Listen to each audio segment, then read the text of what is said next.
3 நாடுகளில் பயணம் செய்த பிரதமர் மோடி இந்தியாவை பற்றி கூறிய கருத்துக்கு கடும் எதிர்ப்பு கிளம்பியுள்ளது. சீனா, மங்கோலியா, தென்கொரியா நாடுகளில் சுற்றுப்பயணம் மேற்கொண்ட பிரதமர் மோடி தென்கொரிய தலைநகர் சியோலில் இந்திய வம்சாவளியினர் ஏற்பாடு செய்திருந்த நிகழ்ச்சியில் பங்கேற்றார். அப்போது இந்தியாவில் பிறக்க என்ன பாவம் செய்தோம் என இந்தியர்கள் வருந்தியதாகவும் வெட்கப்பட்டதாகவும் மோடி கூறினார். இதனால் இந்தியாவில் இருந்து வெளியேற இந்தியர்கள் நினைத்ததாகவும் அந்த நிலை தான் ஆட்சிக்கு வந்த பிறகு மாறிவிட்டதாகவும் பேசினார். மோடியின் இந்த கருத்துக்கு காங்கிரஸ் உள்ளிட்ட அரசியல் கட்சிகள் கடும் கண்டனத்தை தெரிவித்துள்ளன. நல்ல வாய்ப்புகளை தேடியே இந்தியர்கள் வெளிநாடு சென்றதாகவும் என்றுமே இந்தியனாக பிறந்ததற்கு வெட்கப்பட்டதில்லை என்று சமூக வலைதளங்களிலும் கண்டன கணைகள் வலுத்து வருகின்றன. நாட்டை அவமானப்படுத்த வேண்டாம், உங்களுக்காக மட்டும் பேசுங்கள் எனவும் கருத்துக்கள் வெளியாகி இருக்கின்றன. மோடியின் பேச்சுக்கு எதிர்ப்பு தெரிவிக்கும் வகையில் மோடி இன்சல்ட்ஸ் இந்தியா என்ற தலைப்பில் ஹேஷ்டேகும் துவங்கப்பட்டுள்ளது. கடந்த மாதம் கனடா சென்றிருந்த போது ஊழல் இந்தியா என்று கூறி எதிர்க்கட்சிகளின் கண்டனத்தை பிரதமர் மோடி சம்பாதித்தார் என்பது குறிப்பிடத்தக்கது.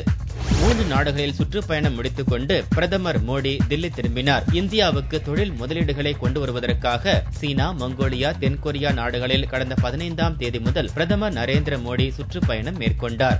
முதலில் சீனாவுக்கு சென்ற மோடி அங்கு 3 நாட்கள் சுற்றுப்பயணம் செய்தார். சீன அதிபர் ஜி ஜின்பிங், பிரதமர் லீ கெக்யாங் ஆகியோரை சந்தித்து பேசினார். சீன அரசுடனும் சீன தொழில் நிறுவனங்களுடனும் பல்வேறு முக்கிய ஒப்பந்தங்கள் கையெழுத்தாயின. அதன் பிறகு மங்கோலிய நாட்டுக்கு சென்ற மோடி அந்நாட்டு பார்லிமெண்ட் சிறப்பு கூட்டத்தில் உரையாற்றினார். இறுதியாக திங்கட்கிழமை அன்று தென்கொரியாவுக்கு சென்ற பிரதமர் மோடி அந்நாட்டு அதிபர் பார்க் குன் ஹேயுடன் பேச்சு நடத்தி 7 ஒப்பந்தங்களை செய்தார். செவ்வாய்க்கிழமை அன்று 2வது நாளாக தென்கொரியாவில் பல்வேறு நிகழ்ச்சிகளில் பங்கேற்ற மோடி புசான் நகர விமான நிலையத்திலிருந்து தனி விமானத்தில் தில்லிக்கு புறப்பட்டார். இரவு தில்லி விமான நிலையத்தில் வந்திறங்கிய பிரதமர் மோடியை பாரதிய ஜனதா தலைவர்கள், அரசு உயர் அதிகாரிகள் பூங்கொத்து கொடுத்து வரவேற்றனர். தன்னை வரவேற்க இரவு நேரத்திலும் விமான நிலையத்துக்கு வெளியே திரண்டிருந்த பாரதிய ஜனதா தொண்டர்களை பார்த்து மோடி உற்சாகத்துடன் கையசைத்தார்.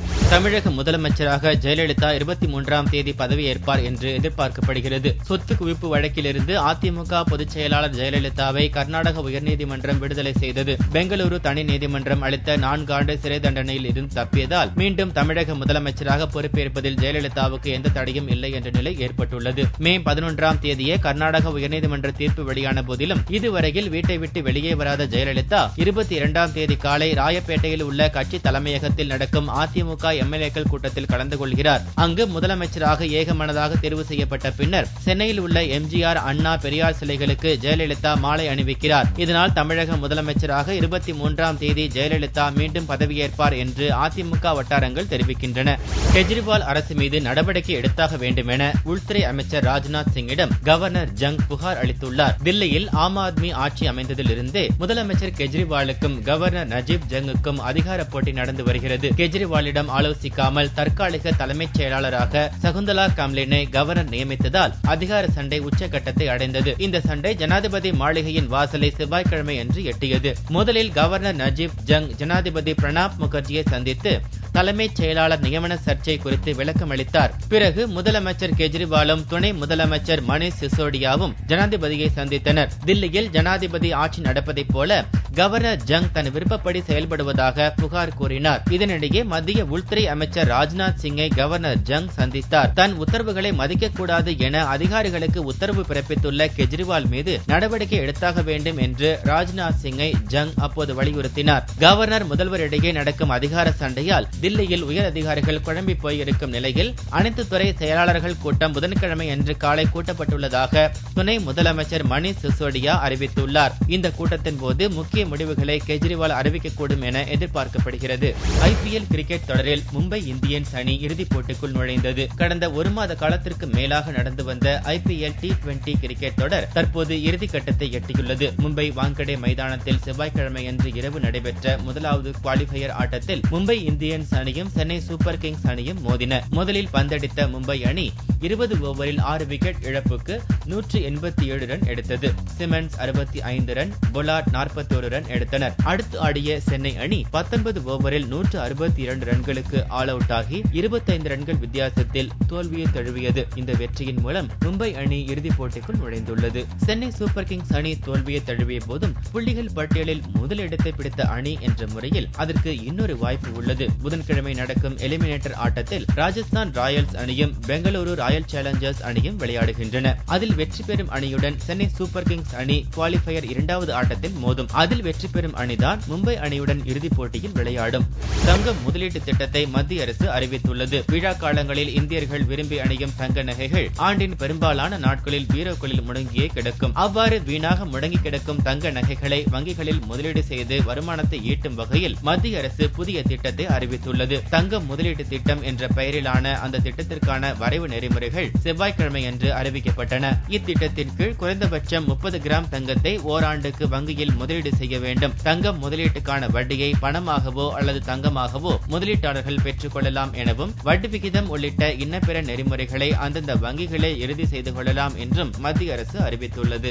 தமிழகத்தில் வாக்காளர் பட்டியலுடன் ஆதார் எண்ணை இணைக்கும் பணி 95% நிறைவு பெற்றுள்ளதாக சந்தீப் சக்சேனா தெரிவித்துள்ளார். போலி வாக்காளர்களை களையெடுக்கும் வகையில் வாக்காளர் பட்டியலுடன் ஆதார் எண்களை இணைக்கும் பணி நடைபெற்று வருகிறது. நாமக்கல் மாவட்டத்தில் இந்த பணி இதுவரை எந்த அளவு நடைபெற்றுள்ளது என்பது பற்றி தமிழக தேர்தல் அதிகாரி சந்தீப் சக்சேனா ஆய்வு மேற்கொண்டார். பின்னர் நாமக்கல்லில் செய்தியாளர்களை சந்தித்த அவர் தமிழகத்தில் வாக்காளர் பட்டியலுடன் ஆதார் எண்ணை இணைக்கும் பணி 95% நடைபெற்றுள்ளதாகவும் மீதமுள்ளவர்களிடம் 15 நாட்களில் விவரங்கள் பெறப்பட்டு பதிவேற்றம் செய்யப்படும் எனவும் தெரிவித்தார். நாகையில் தொடர் மழை காரணமாக நிறுத்தி வைக்கப்பட்ட படகு சீரமைப்பு பணிகள் சுறுசுறுப்படைந்துள்ளன. மீன்பிடி தடைக்காலத்தில் தமிழகத்தின் 13 கடலோர மாவட்டங்களில் உள்ள 10,000க்கும் மேற்பட்ட விசைப்படகுகள் கரைகளில் நிறுத்தப்பட்டிருக்கின்றன. தடைக்காலத்தில் மீனவர்கள் சோர்ந்து போய் வீடுகளில் முடங்கிவிடாமல் படகுகளை பழுது பார்த்து சீரமைத்து வருகின்றனர். இந்நிலையில் தொடர் மழையால் நிறுத்தப்பட்ட பழுதுபார்ப்பு பணிகள் மீண்டும் சுறுசுறுப்பாக துவங்கியுள்ளன. நாகை துறைமுக முகத்துவார பகுதிகளில் தண்ணீர் பரப்பிலிருந்து படகுகளை கரைக்கு இழுத்து வந்த மீனவர்கள் படகுகளின் அடிப்பாகத்தில் பரவியிருந்த கடல் சிப்பிகளை அகற்றியும் படகுகளின் எந்திரங்களை பழுது நீக்கியும் வருகின்றனர். படகின் மேற்பரப்பில் சிதிலமடைந்த பகுதிகளை சீரமைத்தும் பெயிண்ட் அடித்தும் படகுகளை அழகுபடுத்தும் பணியில் மீனவர்கள் ஈடுபட்டு வருகின்றனர். மீன்பிடி தடைக்காலம் முடிவதற்குள் படகுகளை தயார்படுத்தி விட வேண்டும் என்ற முழு நம்பிக்கையுடன் செயல்பட்டு வருவதாக நாகை மீனவர்கள் தெரிவித்தனர். தொழிற்சாலைகளின் கழிவுநீர் ஏரியில் கலப்பதை தடுக்க புதுச்சேரி அரசுக்கு கோரிக்கை விடப்பட்டுள்ளது. புதுச்சேரி அருகே உள்ள சேதாரப்பட்டு கிராமத்தில் 70 ஏக்கர் நிலப்பரப்பில் ஏரி அமைந்துள்ளது. இந்த ஏரி நீரை நம்பி 50க்கும் மேற்பட்ட கிராம மக்கள் விவசாயம் செய்து வருகின்றனர். இங்கு இயங்கி வரும் 100க்கும் மேற்பட்ட ரசாயன தொழிற்சாலைகளின் கழிவுநீர் ஏரியில் கலப்பதால் நீரின் நிறம் மாறியுள்ளது. இந்நிலையில் சமீபத்தில் பெய்த கனமழையால் கழிவுநீர் அதிக அளவில் ஏரியில் கலந்ததால் மீன்கள் இறந்து துர்நாற்றம் வீசி வருகிறது. இதனால் இப்பகுதி மக்கள் தொழிற்சாலை உரிமையாளர்கள் மீது நடவடிக்கை எடுக்க கோரியும் ஏரியை தூர்வாரி சுத்தப்படுத்தும்படியும் புதுச்சேரி அரசை வலியுறுத்தி வருகின்றனர்.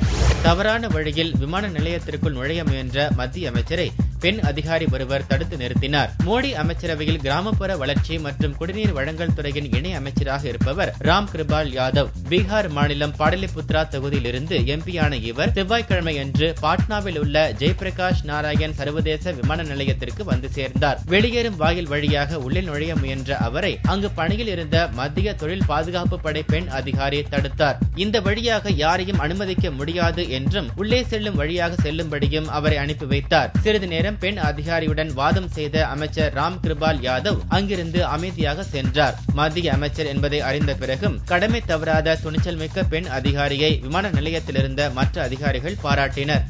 வேலூர் மாவட்டத்தில் நிலவி வந்த சிறுத்தை பீதி மரணாயில் முடிவடைந்துள்ளது. வேலூர் மாவட்டம் காவேரிப்பாக்கம் அருகே வேதாமங்கலம் கிராமம் உள்ளது. ஊரின் ஒதுக்குப்புறத்தில் உள்ள மாமரத்தில் உள்ள பொந்தில் சிறுத்தை குட்டி ஒன்று நுழைந்ததாக அப்பகுதி மக்களிடையே பீதி பரவியது. பலர் தாங்கள் சிறுத்தை குட்டியை பார்த்ததாக கூறினார்கள். பின்னர் தகவல் கிடைத்து அங்கு வந்த வனத்துறையினர் மரத்தின் பொந்தில் பதுங்கியிருக்கும் சிறுத்தை குட்டியை மீட்க முயன்ற போது பதுங்கியிருந்தது மரணாய் என்பது தெரிய வந்தது. அது மக்களை ஒன்றும் செய்யாது என வனத்துறையினர் மக்களிடம் கூறிவிட்டு சென்றனர்.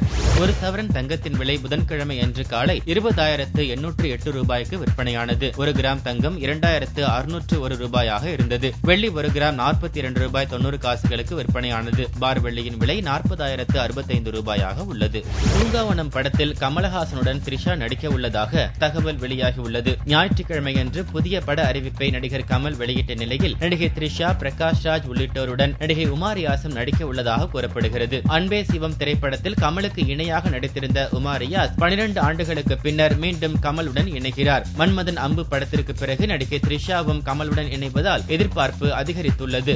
நடிகர் அஜித் நடித்த என்னை அறிந்தால் திரைப்படம் தெலுங்கில் மொழிமாற்றம் செய்யப்பட்டு வெளியிடப்பட்டுள்ளது. இயக்குனர் கௌதம் மேனன், இசையமைப்பாளர் ஹாரிஸ் ஜெயராஜ், நடிகர்கள் அஜித், அருண் விஜய் கூட்டணியில் தமிழில் பேசப்பட்ட படம் என்னை அறிந்தால். இந்த திரைப்படத்தை அப்படியே தெலுங்கில் மொழிமாற்றம் செய்து தற்போது வெளியிட்டுள்ளனர். தமிழை விட அதிக அளவில் வசூலை வாரி குவிக்கும் என்று எதிர்பார்த்துள்ளனர். இதற்கு காரணம் அஜித் நடித்த மங்காத்தா தெலுங்கில் சக்கைப்போடு போட்டதுதான். இதேபோல் எண்ணெய் அறிந்தால் படமும் வெற்றி பெறும் என்று கோலிவுட் நம்பிக்கொண்டிருக்கிறதாம்.